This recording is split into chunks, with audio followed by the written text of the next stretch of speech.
Donc il y a clairement un problème de dette et ça fait que s'accroître. En plus, cette dette, il faut la rembourser.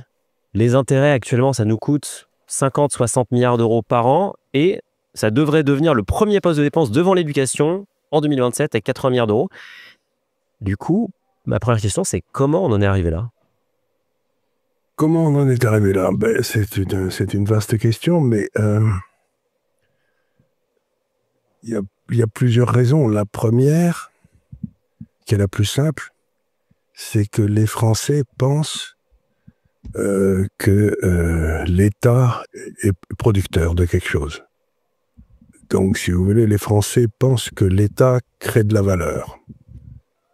Or, l'État ne fait que prendre de la valeur à gauche, dans le meilleur des cas, pour le redistribuer à droite et en garder une partie au milieu. Et donc, si vous prenez les dépenses de l'État en pourcentage du PIB, sous De Gaulle, on était à peu près à 30% du PIB, et aujourd'hui, on est à 60%. Hein. Et la Suisse, qui était à 30% du PIB, sous De Gaulle, est toujours à 30% du PIB. Donc, ce qui s'est passé, c'est que on a littéralement pris de l'argent du secteur privé pour le donner au secteur public. Ce qui fait que, comme le coût de l'État montait sans arrêt, le coût du siège social France, si vous êtes une entreprise de base, est aujourd'hui 2 fois en France qu'elle est en Suisse. Donc on n'est pas compétitif. Comme on n'est pas compétitif, le taux de chômage augmente, puisque les entreprises n'ont plus la rentabilité suffisante pour embaucher les gens. Donc l'État dit il faut relancer la machine, vous savez, des trucs keynésiens à la noix. Donc on va donner de l'argent, l'État va emprunter de l'argent pour le dépenser, ce qui relancera la croissance, qui est une des plus grosses bêtises qui ait jamais été dite dans l'histoire de l'économie, mais ça fait rien. C'est ce qu'on enseigne à l'ENA. Et à ce moment-là, eh bien, les calculs savants que j'ai faits dans ma vie montrent que si vous embauchez un fonctionnaire pour faire fonctionner cette machine, vous créez 3 chômeurs. En général, si vous voulez, parce qu'il faut le payer, ce fonctionnaire. Donc ça râle les entreprises. Chaque fois que vous embauchez un fonctionnaire, c'est les entreprises qui le payent. Donc elles ne peuvent plus embaucher les 3 autres mecs qu'elles devraient payer.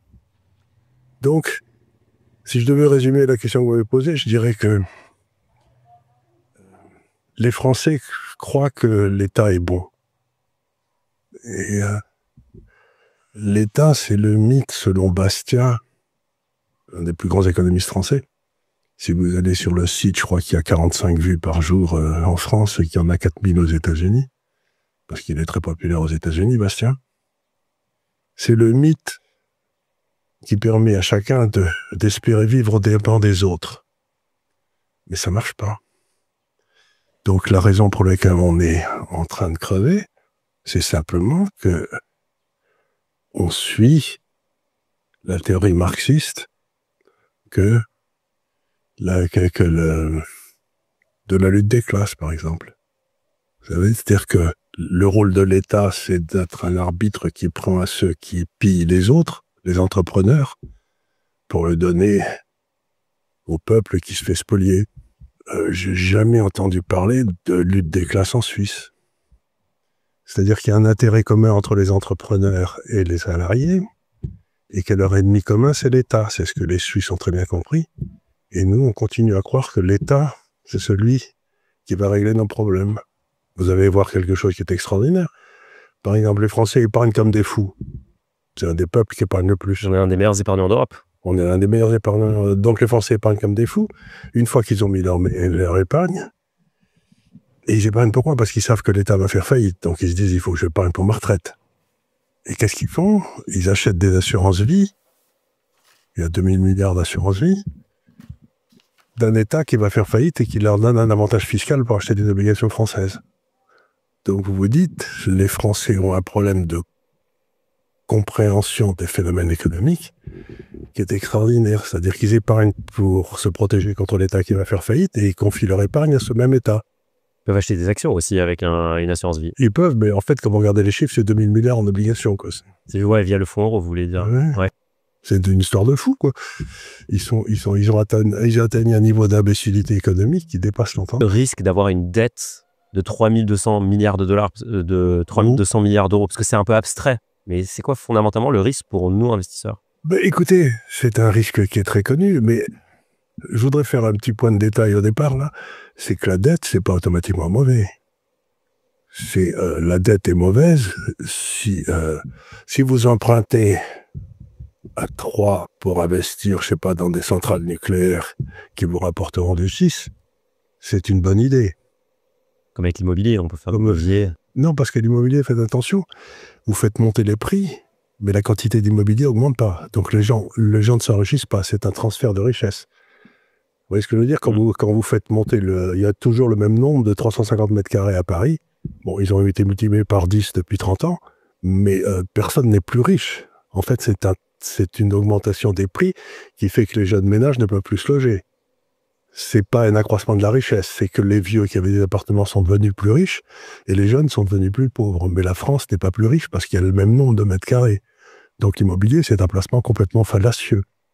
C'est juste ce qu'on appelait autrefois en droit un enrichissement sans cause. Vous êtes de l'école de ne pas acheter d'immobilier? Ah ben j'ai pas dit ça, parce que ça, si les gens continuent, moi j'ai de l'immobilier, mais c'est simplement parce que je trouve que vous ne vous enrichissez pas. Moi j'ai compris comment je pouvais m'enrichir aux dépens des autres, donc j'ai acheté de l'immobilier pour moi. Mais ne me dites pas que c'est un enrichissement général. J'ai piqué de l'argent à mes enfants, quoi. C'est à peu près ce que j'ai fait. Donc c'est pas du tout... Il faut bien faire la différence, c'est que... le but d'une économie, c'est de créer plus de valeur. C'est tout. Et aujourd'hui, le vrai problème, c'est que nous créons de moins en moins de valeur. Mais par contre, les prix augmentent. Des biens rares, qui sont artificiellement rares. Et il y a quelque chose que les Français devraient comprendre, c'est ce que dit Warren Buffett. Il dit quand vous achetez quelque chose, ce que vous payez, c'est le prix. Ce que vous achetez, c'est la valeur. Il y a une différence essentielle entre le prix et la valeur. Absolument. Et donc, aujourd'hui, on a toute une série d'augmentations des prix qui se passent dans l'immobilier. Mais en fait, cet enrichissement se produit pour une partie très faible de la population. Et donc, ce qu'on peut appeler les riches, ceux qui ont des actifs, deviennent de plus en plus riches. Mais les pauvres deviennent de plus en plus pauvres. C'est exactement le concept qui passe toujours dans les sociétés socialistes. Alors que dans une société libre, comme la quantité de valeur augmente, les pauvres deviennent plus riches. Et ce que disait un philosophe américain que j'aimais bien, qui s'appelle John Rawls, qui a beaucoup réfléchi sur la justice économique, il disait un système économique est juste si ceux qui sont en bas de l'échelle voient leur niveau de vie monter sans arrêt. Ce qui se passe au sommet, tout le monde s'en fout. Mais d'un système où, dans le fond, les riches deviennent de plus en plus riches et les pauvres deviennent de plus en plus pauvres, est insupportable et injuste. Et c'est là où nous sommes aujourd'hui.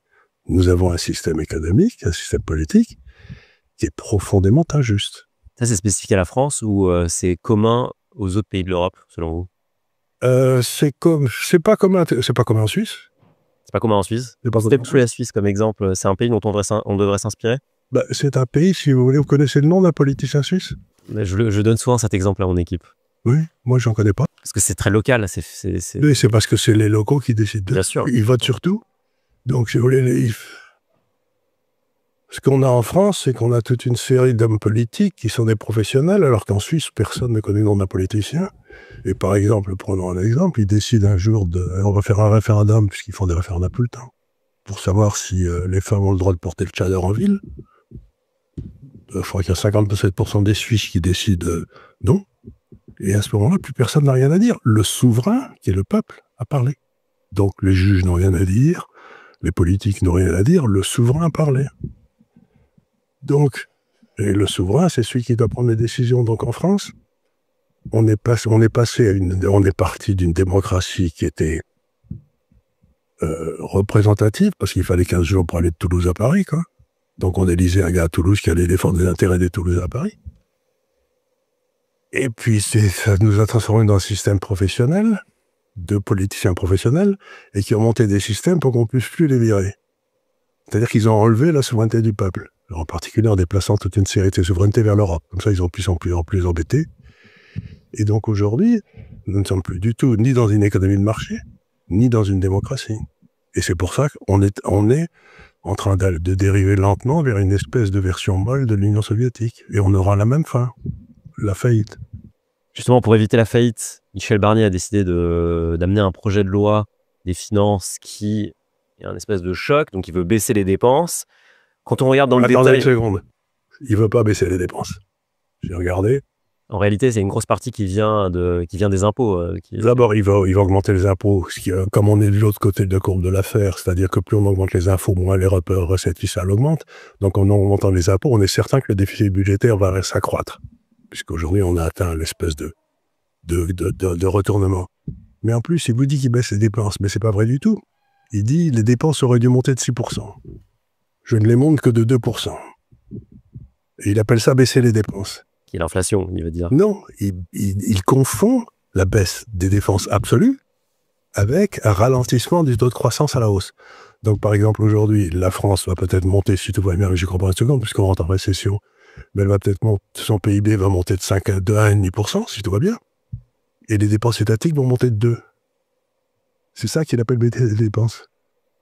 C'est-à-dire que l'État va encore une fois voir son taux de croissance être plus fort que le taux de croissance de l'économie. Et c'est ça qu'il appelle une baisse des dépenses. La baisse du taux de croissance, passer de 6 soi-disant à 2, c'est ça qu'il appelle une baisse des dépenses. Mais c'est pas une baisse, c'est une hausse. Il se fout de nous. Il faudrait faire quoi pour relancer l'économie? Il faut baisser les impôts, il faut supprimer toutes les agences qui servent à rien. Lesquelles, par exemple? Vous avez, je crois, quelque chose comme 250 hautes autorités, grands conseils. Le plan, par exemple, le service du plan, à quoi il sert? Vous pouvez m'expliquer à quoi sert le service du plan aujourd'hui? Donc vous avez à peu près 100 milliards, d'après les calculs de... Vous savez, Molinier, là, qui est bien, à peu près 100 milliards de doublons administratifs. On a des couches... 100 milliards d'euros, vous voulez dire? 100 milliards d'euros de doublons administratifs de gens qui font la même chose à différents niveaux.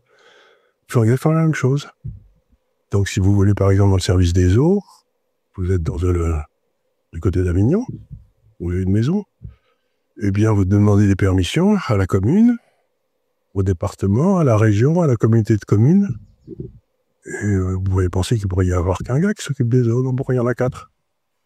Donc, il faut réduire la taille de l'État et des collectivités. Il faut faire ce qu'a fait Milei.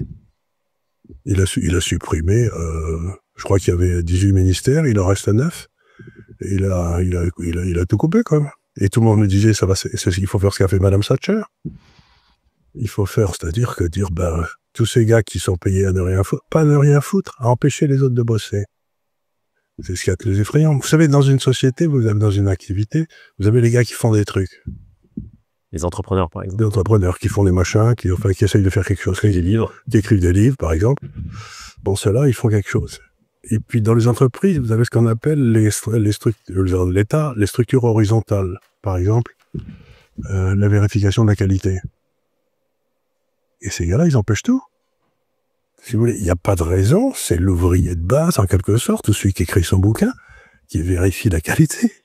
C'est pas un groupe qui est là de gars qui vont vous dire « Ah ben non, vous pouvez pas le faire parce que c'est pas dans les rapports de qualité. » Mais j'en ai rien à foutre des rapports de qualité. C'est le client en fin de rencontre qui décidera s'il achète ou s'il n'achète pas.